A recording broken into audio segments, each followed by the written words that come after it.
सरकार के साझेदार होता है जो जुल्म का मुंह तोड़ जवाब देना जानता, वही जुल्म को आज आपने ये एहसास करा दिया है।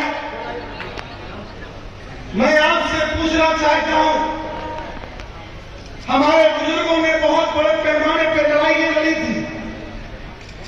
बाबा साहब बी आर अम्बेडकर इस देश के अंदर जब उन्होंने ये प्रथा देखी थी कि लोग जानवर की इज्जत करते थे लेकिन इंसान की इज्जत नहीं करते थे, जातियों में बांट के लोग राज करते थे। बाबा साहब बी आर अम्बेडकर ने कहा, रानी के पेट से जो पैदा होता है बच्चा, हम उसको क्या कहते थे? जरा बताओ क्या कहते थे हम लोग? राजा, राजकुमार कहते थे। उस जो राजकुमार पैदा होता था वही राजा कहलाता था। लेकिन मैं आपसे कहना चाहता हूं कि राजकुमारी का अगर ऑपरेशन किया है तो बाबा साहब बी आर अम्बेडकर ने किया है, जो जब से विचार किया। अब राजकुमारी से कोई राजा पैदा नहीं होगा। अब राजा अगर पैदा होगा तो वो आपके वोटों से पैदा होगा, जो आज आपको ताकत दी है। मैं इसलिए कहना चाहता हूं, आज वो ताकत का सही उपयोग आपको करने आपके हाथ में है। बहुत जुल्म और जास्ती बड़े पैमाने पर लंबे समय से होती चली आ रही थी। अति पिछड़े समाज के लोगों के बीच में पाल, प्रजापति, कश्यप, सैनी के साथ साथ अपर कास्ट में बहुत से लोगों के साथ जुल्म और जास्ती हो रही थी, पिछड़े समाज के साथ हो रही थी। मैं आपके बीच में आया हूं, मुस्लिम समाज के साथ भी तो जास्ती हो रही थी, लेकिन आपके हाथ में आज संत समाज के लोग प्रजापति समाज को नेतृत्व करने का मौका दे रहे हैं, तो प्रजापति समाज को नेतृत्व करना चाहिए।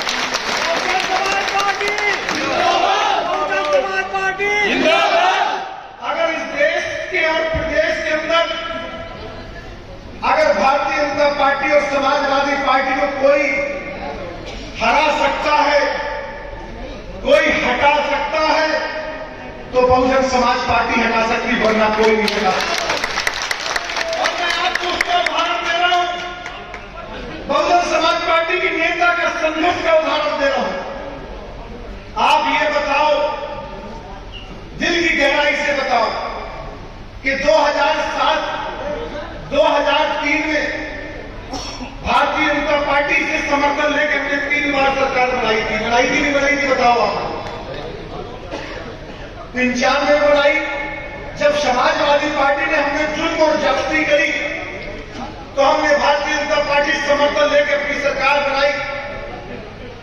उसके बाद 3 बार बनाने के बाद भारतीय जनता पार्टी को हम लोगों ने, जब भारतीय जनता पार्टी ने सोचा कि हम हमेशा के लिए देश में हम राज करते रहे और प्रदेश में राज बहन से बोले तुम करते रहो।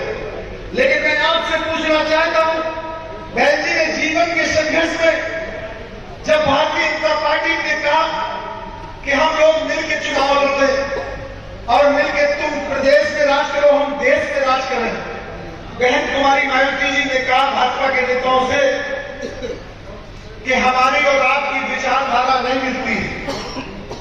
क्या कहा? हमारी और आपकी विचारधारा नहीं मिलती। तो कहने लगे, भाई हम आपको सत्ता में बैठाले हैं, ये कैसी विचारधारा मिल रही? बहन कुमारी मायावती जी ने कहा कि विचारधारा हम सियासत कर सकते हैं लेकिन चुनाव मिलकर नहीं लड़ सकते, क्योंकि चुनाव विचारधारा पर होता है। कहने लगे हम चाहे तो आपकी कल सरकार गिरा दे। बहन जी ने कहा कल गिरती हो, अभी हाल गिर जाए, लेकिन अपनी विचारधारा से समझौता करने वाले नहीं है। विचारधारा किस बात की? विचारधारा किस बात की? बहन जी ने कहा हमारी विचारधारा समता मूलक समाज की स्थापना करना। हमारी विचारधारा समता, कहीं हल्ला मत बजाओ, हमारी विचारधारा समता मूलक समाज की स्थापना करना। हमारी विचारधारा इस देश से गैर बराबरी खत्म करना। हमारी विचार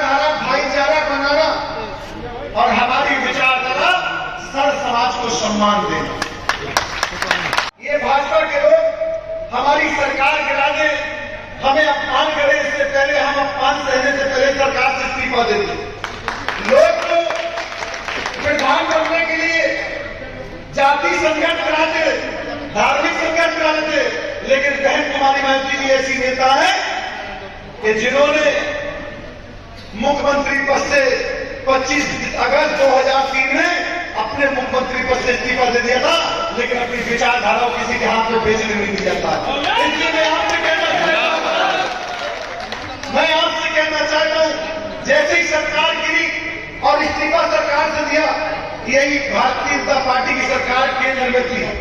बहन जी के ऊपर आय से अधिक संपत्ति के मुकदमे, ताज कारीगोर के मुकदमे, सीबीआई के छापे, ईडी के छापे, सारे छापे लगवा दिए और बहन जी भी डट के मुकाबला करती रही, कोर्ट का सहारा लेती रही, डरी नहीं, दबी नहीं, डट के मुकाबला किया। क्योंकि बहन जी ने कहा कि जिस दिन मैं डर गई उस दिन पूरा समाज बहुजन समाज डर जाएगा, फिर उससे सामना नहीं कर पाएगा। भाजपा और सपा एक ही थाली के चट्टे बट्टे हैं। कैसे? ये दोनों डरा के वोट लेते हैं, ये दोनों डरा के वोट लेते हैं। कैसे डरा के वोट लेते हैं? आप भी मुझे कहना कि हाँ सही कह रहे हैं। समाजवादी पार्टी मुसलमानों को क्या कहती है कि अगर तुमने वोट हमें दिया तो भारतीय जनता पार्टी तुम्हें खा जाएगी। तो मैं गलत कह रहा हूं? बताओ आप। और भारतीय जनता पार्टी हिंदू भाइयों से क्या कहती कि अगर तुमने हमें वोट नहीं दिया तो समाजवादी पार्टी और मुसलमान तुम्हें खा जाएंगे। जो भाई लड़ाई की तो वोट हुआ नहीं हुआ? जो मैं गलत कह रहा हूं? बताओ साहब। ये हिंदू और मुसलमान को डिवाइडेशन करके एक कहती हम मुसलमान के हमदर्द है और भाजपा कहती है हम हिंदुओं के हमदर्द है। न ये मुसलमान के हमदर्द है, न वो हिंदुओं के हमदर्द है। ये केवल पॉलिटिकल चाबी को हथियाना चाहते हैं और हम और आपको गुलाम बनाना चाहते हैं। अगर गुलामी से मुक्ति चाहते हो, इन भाजपा और सपा को सबक सिखाना है जो यहां लाने का काम कराना चाहते हैं। और मैं आपको बता दूं, बहुजन समाज पार्टी दबे और कुचले मजलूम के साथ साथ इस प्रदेश के नहीं पूरे देश के अंदर जो दलित समाज के लोग थे उन्होंने मुस्तैद होकर मरना तो पसंद करा, लेकिन अपना वोट डिवाइडेशन नहीं, वोट अपना बहुजन समाज पार्टी को दिया। मैं आपको कहना चाहता हूं, 5 प्रजापति कश्यप साथ सैनिक समाज के लोगों, ब्राह्मण समाज से लेकर ठाकुर समाज के लोगों, मैं आपसे मुस्लिम समाज के लोग अपील करना चाहता हूं कि आप देख लेना, दूसरे लोग एक वोट से शुरुआत करेंगे और बहुजन समाज पार्टी का कैंडिडेट 2.5 लाख वोटों से शुरुआत करेगा। मैं आपको कहना चाहता हूं, दूसरे लोग एक वोट से शुरुआत करेंगे, क्योंकि उसका कारण मैं बता दूं, अगर आप यहां कर देना। आपको मालूम है भारतीय जनता पार्टी ने 2014 में, 2017 में, 2019 में, 2022 में कितने वादे करके लोगों को बरकरार दिया था। हर घर मोदी, घर घर मोदी, अच्छे दिन, भ्रष्टाचार, 2 करोड़ लोगों को नौकरी देंगे और काला धन वापस आके 15 लाख तुम्हारे खाते में पहुंचाएंगे। यही तो बातें करे थे। सारे लोग बहक गए थे, सब अपने नेताओं को छोड़ के भाजपा के साथ चले गए थे और मुसलमान सपा के साथ चला गया था। हिंदू था, क्यों मैं गलत कह रहा हूं? बताओ। लेकिन जो दलित समाज का वोट था, नेता के साथ खड़ा था, उसने एहसास करा दिया था। प्रजापति कश्यप सैनिक समाज के लोगों, जब दलित मजबूती के साथ खड़ा हो सकता है तो तुम कोई डरोगे क्या? या तुम कोई हथियार के पीछे? अगर आपको स्वाभिमान से जीना है, जिस दिन आप लोग प्रजापति कश्यप सैनिक समाज के लोग इकट्ठा हो जाओगे तो ठाकुर समाज भी आपके साथ खड़ा हो जाएगा, मुस्लिम समाज भी आपके साथ खड़ा हो जाएगा। मुस्लिम तभी खड़ा होगा आप आपके साथ जब आप खड़े होंगे। क्यों? उसे भारतीय जनता पार्टी को हराना है तो वो तुम्हारे साथ खड़ा हो जाएगा। मैं गलत कह रहा हूं, बता दो आप लोग। तो आप खड़े हो जाओगे, कितने लोग हाथ उठा देगा, सारे खड़े। आप समझ लो मेरी बात। मैं बिल्कुल ठोक के कह रहा हूं, अगर आप खड़े हो गए तो याद रखेगा आपकी बहन और बेटी की हिफाजत भी हो जाएगी। बोलो। अगर आप खड़े हो गए तो आपकी बहन और बेटी की हिफाजत हो जाएगी, जुल्म ज्यादती होना बंद हो जाएगी। आप चाहते हो कि जुल्म ज्यादती खत्म हो तो आपको परचम लहराना पड़ेगा और बहुजन समाज पार्टी का साथ देना पड़ेगा। ये भी है, ये कश्यप भी है, ये पाल भी है, बाद में प्रजापति है। नहीं आई समझ में?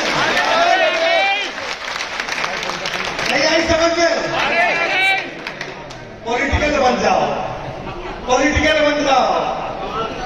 पाल, प्रजापति, कश्यप, सैनी के साथ साथ ठाकुर भी तुम्हें वोट देना चाहता है, मुस्लिम भी तुम्हें वोट देना चाहता है।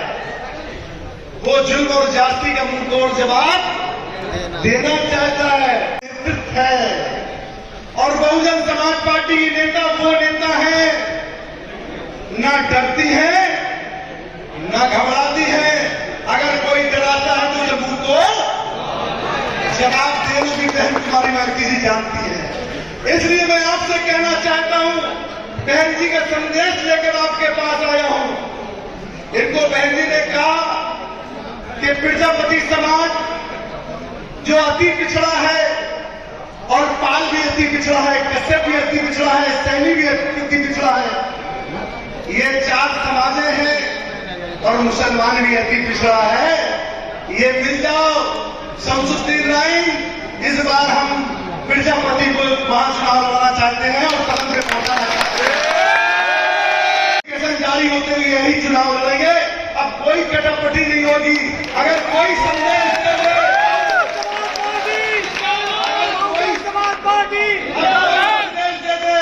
कि टिकट कट जाएगा तो याद रखना विश्वास देगा ये तुम्हारे बीच में फूट डालने का काम करेंगे। आपको मुस्तैदी के साथ सर समाज में घुस के भाईचारा बना के और भाईचारे से भाजपा और सपा को खत्म कर सकते हो, नफरत की बुनियाद से खत्म नहीं कर सकते हो। क्यों मैं गलत कह रहा हूं बताओ? भाईचारा